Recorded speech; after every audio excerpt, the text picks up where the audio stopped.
Well, hello again, Howard community and friends. And remember, the whole world's listening in Howard community, but we're going to be speaking to the students directly. So I'm James Rhee. We met in episode 1 with Carla Harris. I'm the Johnson Chair of Entrepreneurship at Howard University and a Professor of Entrepreneurship at Howard as well. It's good seeing everyone again. So if you recall, Carla Harris and I spoke about a wide mapping of what we're going to cover. So in addition to talking about the systems of entrepreneurship, where we're going to take a journey from the systems of neuroscience to the systems of person and systems of ethics, all the way to the systems of money and marketing and product and brand and tech. Within each episode, we have the privilege of interviewing real-life entrepreneurs, real-life people, real-life CEOs, who are going to share with you more of their practical journey, one, about how they got to where they were in a really honest way, talking about all the ups and downs, because there are always ups and downs in anything. And two, they're going to give you practical advice about the industry in which they've worked or are working, so that if you have interest in a certain industry, you can get very practical advice. But third, after we deal with the practicality, each entrepreneur is going to take you through that whole journey that I just laid out before from a systems perspective with regard to their personal life. So every entrepreneur and CEO has gone through every system of entrepreneurship in terms of finding themselves, their style of leadership, their own voice, and then picking up skill sets along the way and friends, and trying to paint as full a picture as they can in terms of the story of their own life so they could tell a really complete story of the brand or company that they're running. For my next guest, I'd love to introduce Cynt Marshall. Cynt is currently the CEO of the Dallas Mavericks, so the basketball team Dallas Mavericks, and she is the first black woman CEO in the history of the National Basketball Association. She's been breaking down barriers even when she was a college student. So she attended the University of California at Berkeley, where she was the first black woman cheerleader in that school's history. And before serving as the CEO of the Dallas Mavericks, before Mark Cuban lured her out of retirement, she spent 36 years as a global senior executive at AT&T. So with that, it is my pleasure to introduce Cynt Marshall. Thank you so much for being here. Thank you, James. It's so good to be here. Oh my goodness, I have just been waiting to meet you, so I'm so glad to be here. So Cynt, what does it mean to be a conscious capitalist? I think what it means to be a conscious capitalist is that I get to do well by doing good. My company gets to do well by doing good. And I have learned over the years the value of operating at a higher purpose and using my business and my platform and my resources for something bigger than just us. I get to operate with a higher purpose. I don't have to just wait to go to church or work in the community to do that. Every single day, I get to have something that's bigger than me and not about me, and I get to take my resources and all my means and pour into employees, the community, the environment, stakeholders, suppliers. It keeps me operating at a higher purpose. I love that. How do you cultivate a conscious culture?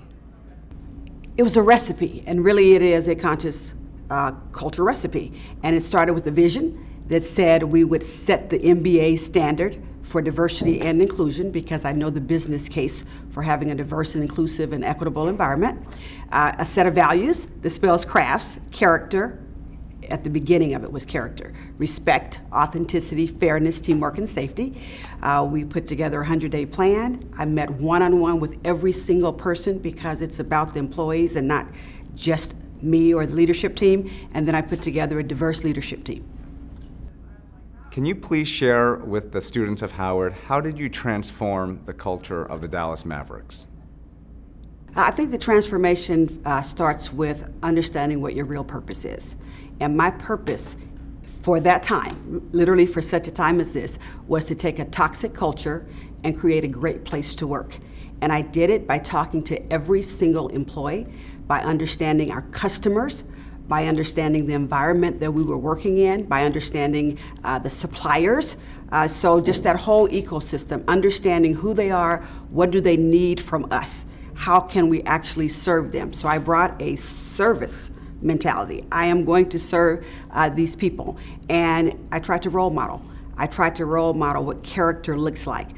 Tried to role model the difference between doing things right that we so often learn, especially as students. We so often learn how to do things right. But there's a difference between doing things right and doing the right thing. And so I tried to focus on taking us higher. What's the right thing to do? How should we treat people? How do we treat people in this organization? Women, people of color, I mean everybody. So really focusing in on the people and then going hard on diversity, equity, and inclusion. What does fairness look like? What does sameness look like? What is equality? What is equity? All of that. The way that I know that it's working, because we have metrics. I mean, we monitor it, we measure it, and so I can see diversity in our organization. And the reason I focus on that, because I truly believe that a diverse organization helps you make better decisions, helps you win the talent war, it helps you with your customers, improve decision making, all of that. And so I can look at our metrics, and I can see that, you know, we had zero women of color, we had 0 women and 0 people of color in leadership when I got there. And now it's 50-50. So I can see that. I can see our employee culture survey that shows that we're at the top of our game with over 95% of our employees being happy. I can see it in our customer statistics. I can see it in our purchasing spend, that we're spending less because we're doing business with some of everybody.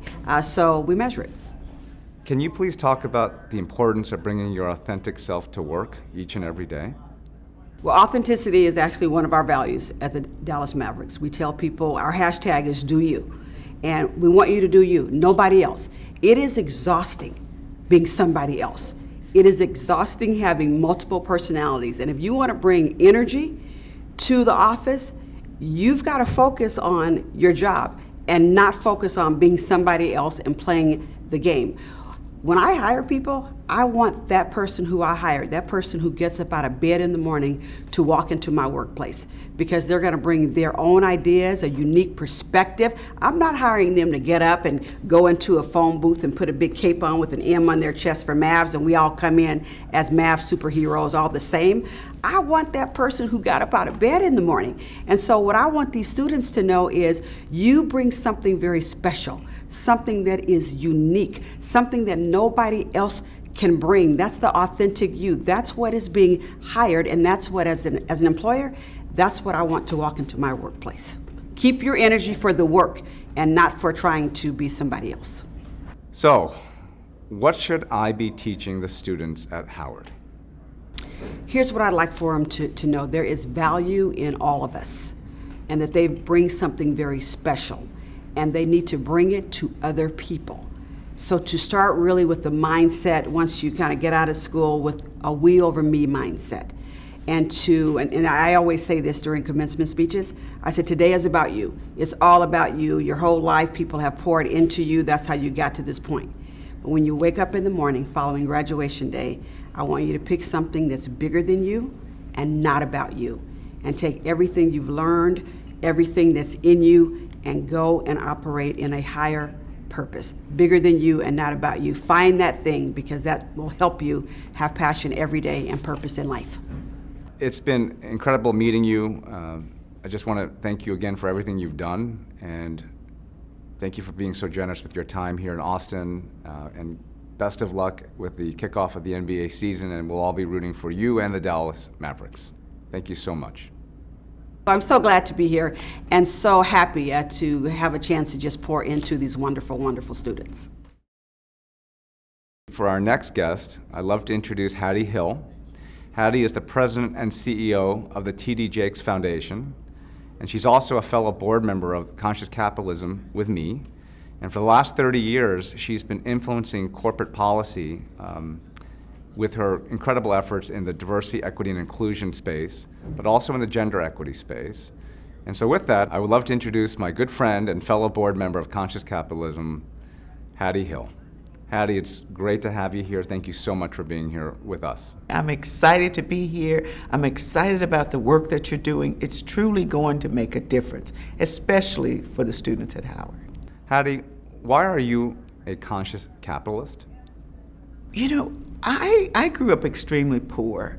And so when I started making money, you realize that you have a greater responsibility. My mother said to me always that what you owe to the world is, because you're here and breathing, you owe it to give back always. And so as I learned about money and things, growing up as a poor black child in Arkansas, how do I apply that? So now I want to be at the table, and that's why I'm on the Conscious Capitalism Board, as we learn more, as we serve more, and serve with people who may not have had the same experiences that I have. What does it mean to be a conscious capitalist?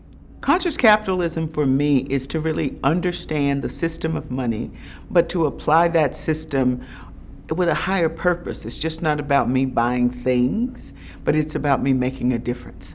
How do you cultivate a conscious culture? When you're trying to create a conscious culture, you have to understand what that means to you, what it means to your organization. I happen to work for a conscious leader in TD Jakes, and so it's easy for our company, but within your organization, you have to decide what those values are and then how you apply those values. Hattie, this is a topic that we covered a lot in our first episode, but you define capital not just to mean money. But you strongly believe that there is another form of capital that's even more important than financial capital, which is talent and culture. So can you please explain that to the students of Howard, what you mean by that?